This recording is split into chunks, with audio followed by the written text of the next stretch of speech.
Actually, Mr. Chairman, wala naman akong tanong eh. Sige, ano na natin. Dalawang issue lang siguro to. Ay, kaya na lang. Miss Rose, Nono, Lynn. Yes, Mr. Chair. Do you know a certain Alvin Constantino? Yes, Mr. Chair. What is your relationship with Alvin Constantino? He worked with me po. As a chief of staff? Yes po. So, siya yung COS mo when you run for congressional bid in Quezon City? Now po. Yes, and founder and leader of Confederate Sentinels of God? Yes, Mr. Chair. And he also ran for councilor in District 6 in 2022. Yes, Mr. Chair. You know what, a certain Ted Lazaro Yes, Mr. Chair. is also your Yes, Mr. Chair. employee? Okay.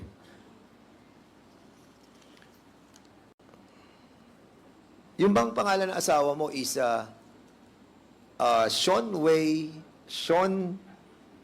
Lin or Lin Sean Wei. Alam mo, actually, nagugulo ako eh.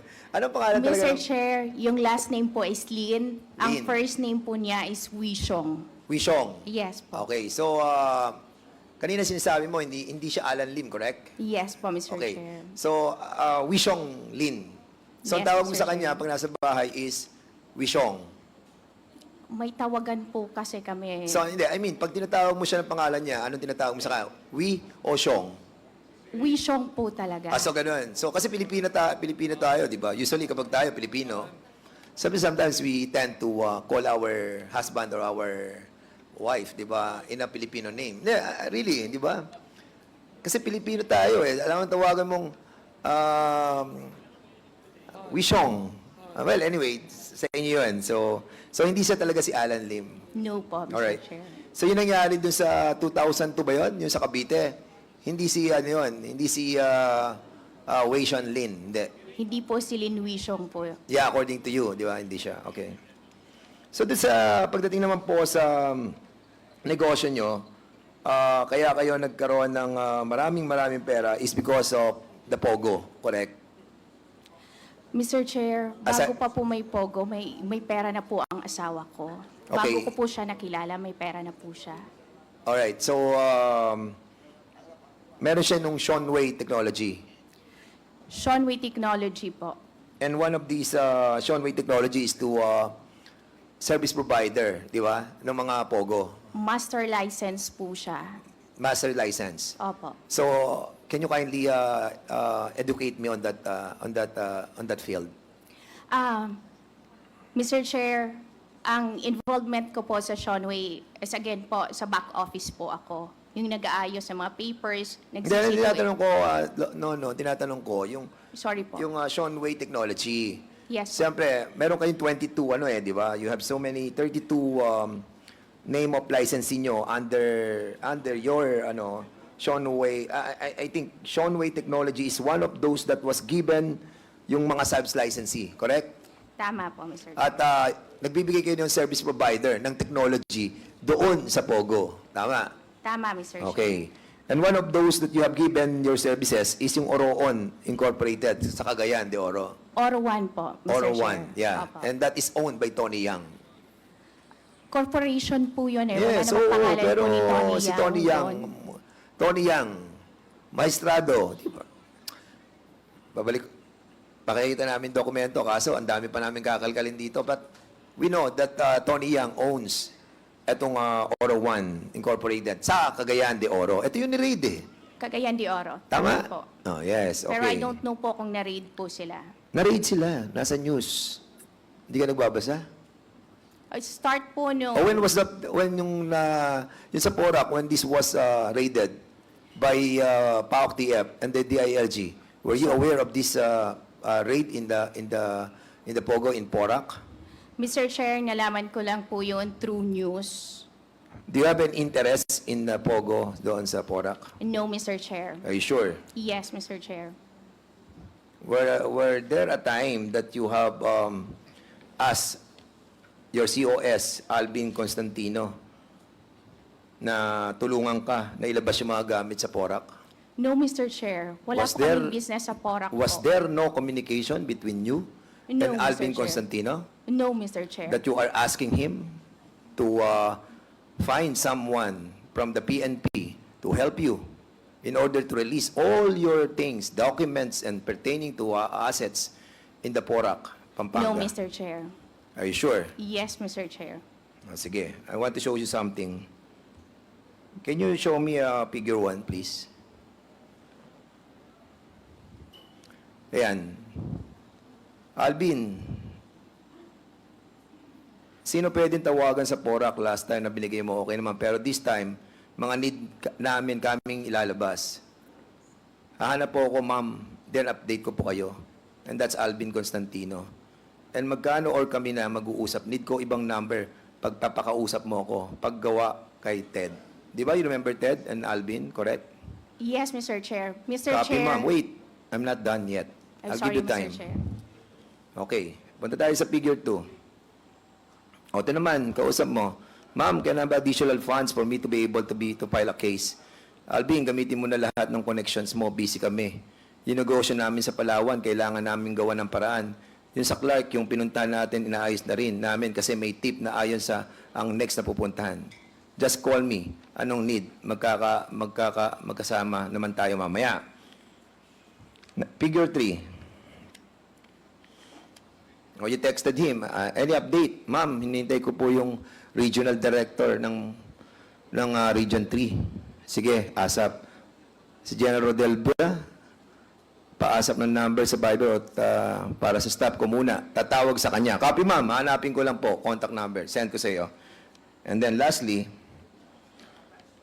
Alvin, may papalangalan ako sa iyong properties, but we need to talk with my lawyers. Lahat ng mga negosyo namin need matago yung ibang mga properties. Dahil mag-start ng mag-freeze ng asset sa Porac, may advance info naman tayo. May time naman ako para itago yon mga asset. Ipasok ko sa foundation yung iba. Yes, ma'am. Just tell me all the details later sa virtual meeting. You can use me and Ted for your properties. So, are you going to deny this? Of course, right? Mr. Chair, talagang i-deny ko po yan dahil wala pong katotohanan. So, ito yung ano mo, yung iyong Facebook. Messenger, Mr. Chair, bigyan Is ko that po kayo. your Facebook account Messenger? Is that yours? Yes or no? Yes, Mr. Chair. Oh, yes. But, Mr. Chair, let me speak po muna kasi may one instance po na ginaya po yung messenger ko. Ginamit ang pangalan ko. Yes po, that's true po. Nireklamo Nakita po mo yung namin yan sa profile pic Facebook. mo, Rose? Yes, Rose, Mr. ayun yung Chair. profile pic mo. Tama po yan. And all those in conversation with Alvin Constantino, that the same profile pic. Well, anyway, of course, you will deny it, correct? Dahil hindi po totoo yan, Mr. Okay, Chair. Mr. Chairman, will be inviting over Mr. Alvin Constantino and Mr. Ted Lazaro in the next hearing, and for us to find out the veracity of all of these. Well, allegation din naman to, ano, Rose. Yes, Mr. We Chair. have to find out the truthfulness, ano, of this allegation as well. And how many licenses do you have? 35? No, Mr. Chair. One licensee and 9 service provider. Meron kayo meron kayo sa Cagayan, meron kayo sa Palawan, meron kayo sa Clarkfield, Palawan, we don't have po. sa Mactan, Mactan, mayroon po before. Pasay, Pasay, mayroon po. Parañaque. Paranaque, yes po. Yes. Mr. Chair. You have, yes. Thank you po. Mr. Chair, sakali po ba na mapatunayan na ang ginamit po na messenger doon ay peke, maaari niyo po ba akong tulungan para ma-track po yon? Sure. Salamat Rose, po. No, don't worry. We will be fair, transparent, and the very purpose of this hearing is to really find out the truth. Di naman po kami manggigisa ng tao dito kapag hindi po totoo. But of course, these documents that are being presented to us, the reason why we are trying to present this is to have the validation. Hindi naman po namin kayo pinipin down. But if ever na mapatunayan natin na hindi ito totoo, di mas maganda po para po sa atin lahat. Salamat, Mr. Chair. Alright. Okay, so, dito naman po, Mr. Chairman, no, kay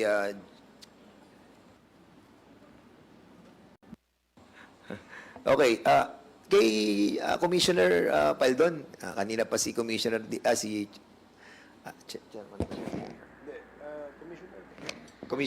former Commissioner ng Customs, sir, no?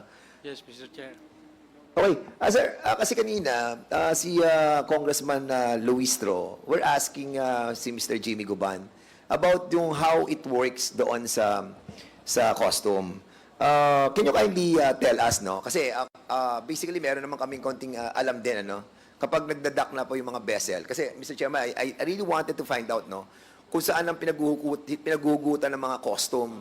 Kung paano nakakapasok itong mga container na sinasabi ni Mr. Jimmy Guban, na a lot of those containers, ang bilis nilang naitatago. So, from the docking ng vessel, ikaw bilang commissioner, what transpired once na they dock?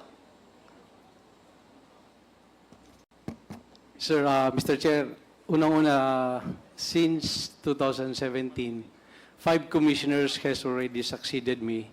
So the concept of operation Mr. Jimmy Guban has stated, I am not sure if that is still the same concept of operation the 5 commissioners has succeeded me. Wait, Commissioner, ang binabanggit ko po ganito.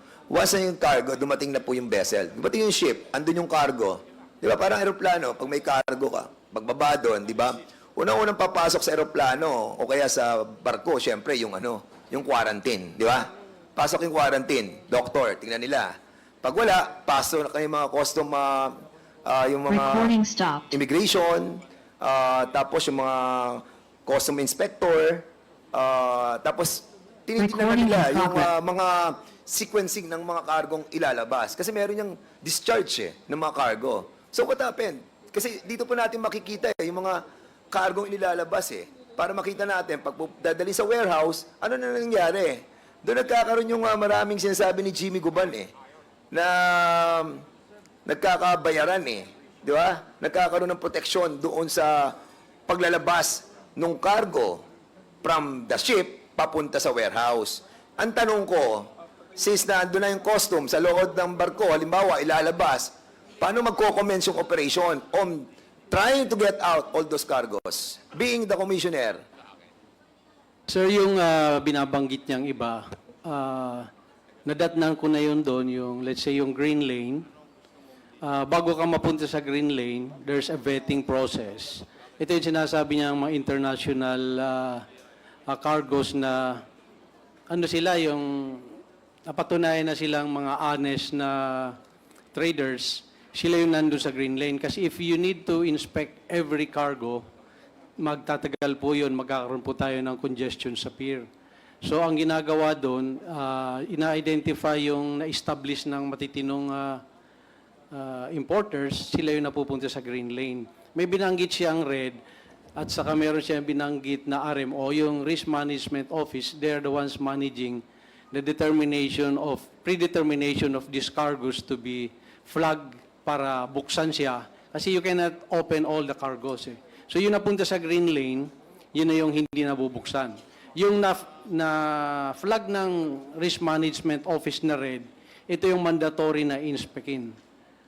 Yun po yung binabanggit niya kanina. And I think it's a good practice. Ngayon yung binabanggit niyang banded warehouse, ito po yung mga nag-apply.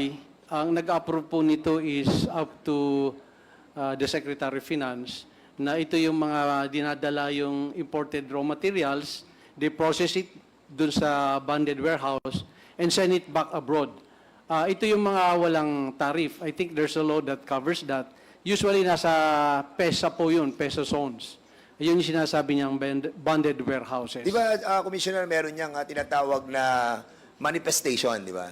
Kapag yung master of the ship, dala-dala yung manifestation, sigurado tayo na kapag binigay yung manifestation doon sa custom inspector, alam kung ilan yung ilalabas, alam kung ano yung bigat ng mga cargo. Am I correct?